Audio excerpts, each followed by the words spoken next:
From the PSIA-AASI satellite studios in Portland, Oregon, I'm George Thomas. You're listening to First Chair. Great topic and a great guest for you today. We are meeting with Matthew Lyerly. And Matthew, I would love for you to introduce yourself to the membership. Thanks, George. Great to be here talking mentorship with you. So I am based out of Virginia. My home resort is Massanutten Four Seasons Resort in Harrisonburg. There's the big college, James Madison, close by. I've been there, I think this is going to be year number 11 for me. I have Alpine Level 2, working towards Alpine Level 3, have specialist credentials with freestyle and with kids. And as I'm sure we'll talk about more throughout the next couple of minutes, I'm the coordinator for the Eastern Region's mentorship program. And that is what I would like to dive into right now. What is the mentorship program? Yeah, so back in the winter of 21 and 22, I was part of a young professional initiative in the Eastern region called Next Core. And we were called Next Core because we were the next core of membership that was advancing up through the ranks of the Eastern region. And one of the things that our group or our committee was tasked with was finding a way to connect or bridge the young professionals, meaning the 16 to 39-year-old Next Core demographic, with the more established, more senior membership. And how do we make that Next Core demographic durable as they're aging through the ranks? And one of the ideas that we had was to start a mentorship program. And we thought that the young membership Next Core would be most likely to stick with the organization throughout the years by advancing their rank as either levels 1, 2, or 3, or feeling like they were part of a community and they had someone they could bounce ideas off, share hurdles or challenges with. And so the two main reasons we branded it as the Next Steps Mentorship Program. The main two reasons we created the program were to help young snow pros advance their careers and be part of a community. Now, this is Eastern. This is not just at your area. And so Correct. Are you helping other areas develop this program? Correct. Good question. It's not just in my ski area. It's in all of the member schools in the Eastern region. And so we started with, I think in the year 21, 22, we started with 50 total participants, 25 mentees, 25 mentors, and we've grown up to, I think, 119 or 120 in this year, the 5th year of the program. And that's 120 mentors and mentees? 120 combined, yeah. Combined, okay. Yeah. So what really brought this about? What were you looking at?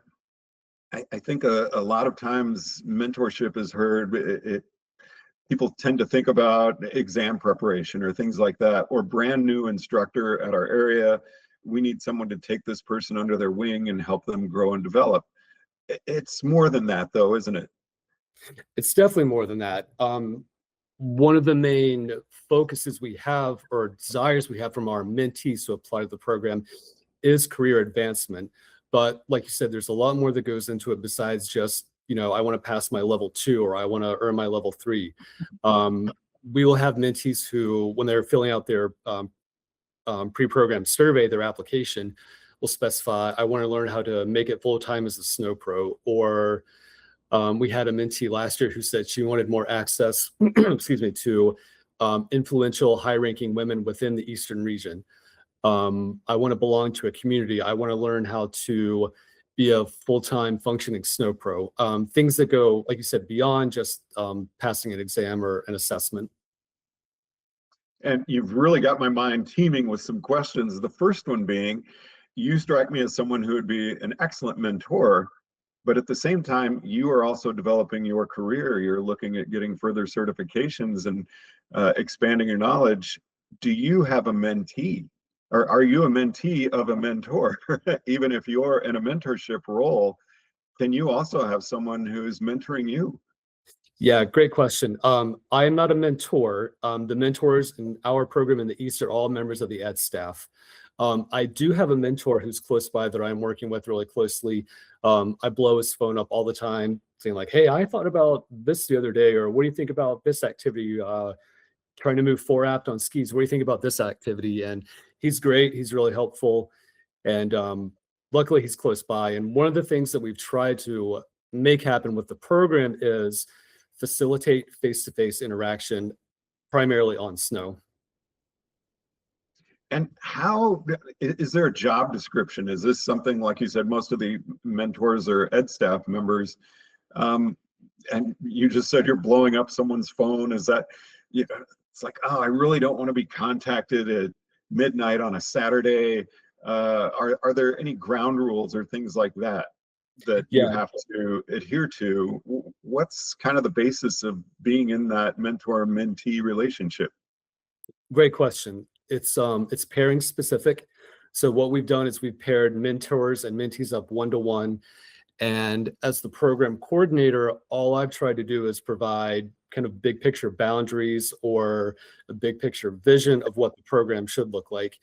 And then it's up to each individual pairing, mentor and mentee, to figure out how do we want to communicate, what are the media we want to use for communication, how frequently do we want to try and meet on snow, and those sort of things. And so, it's kind of like an interactive snow lesson, a lesson on snow, in that it's flexible and it's based on what the mentee is trying to get out of the program, while the mentor still has to be on board and kind of provide the structure of the interaction.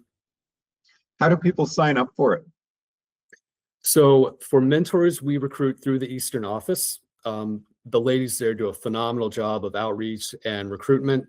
And then for mentees, we actually start marketing and promoting the program late summer, early fall, when people are just starting to think about snow.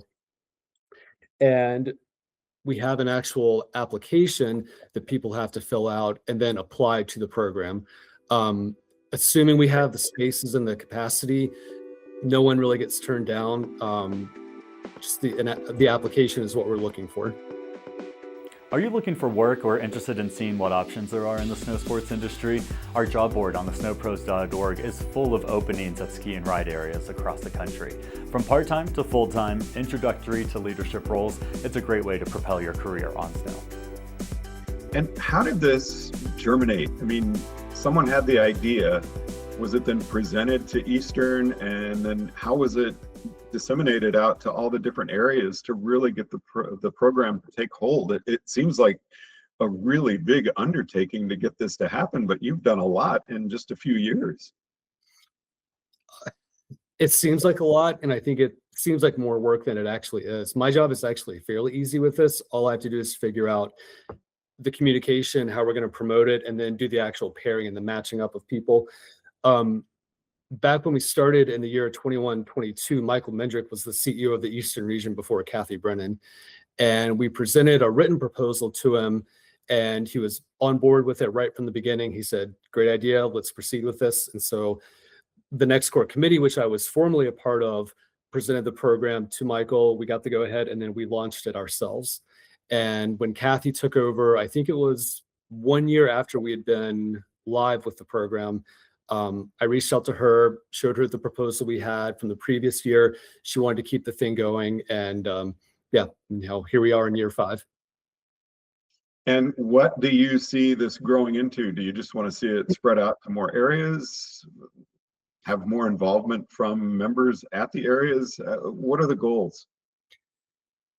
Great question. I think the goal that I would have as far as numbers is to grow the program to 200 plus total participants. 3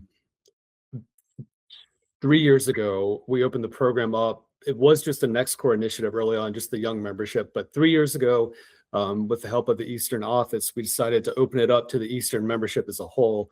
And you can see the trends in our members for the participation go and really start to shoot up as we opened up the program to the whole region. And so the participation in it is growing really quickly.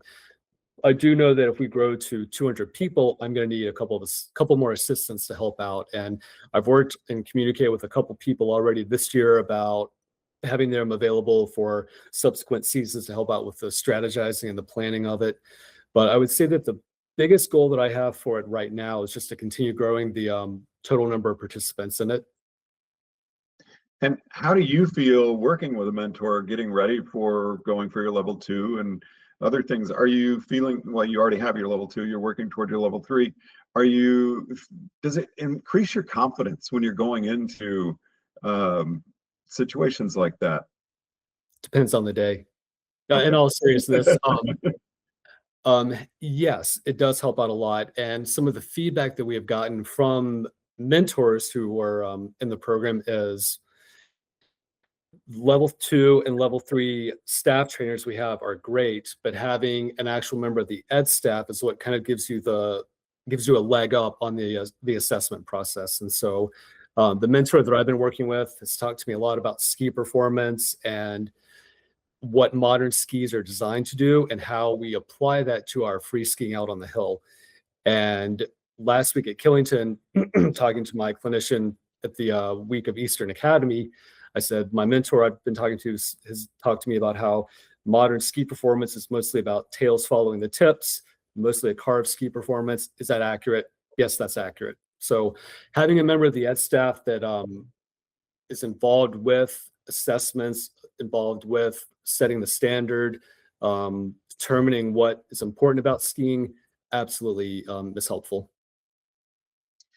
And another question for you, having someone work with you so intensely on your skiing must be really improving you as an instructor.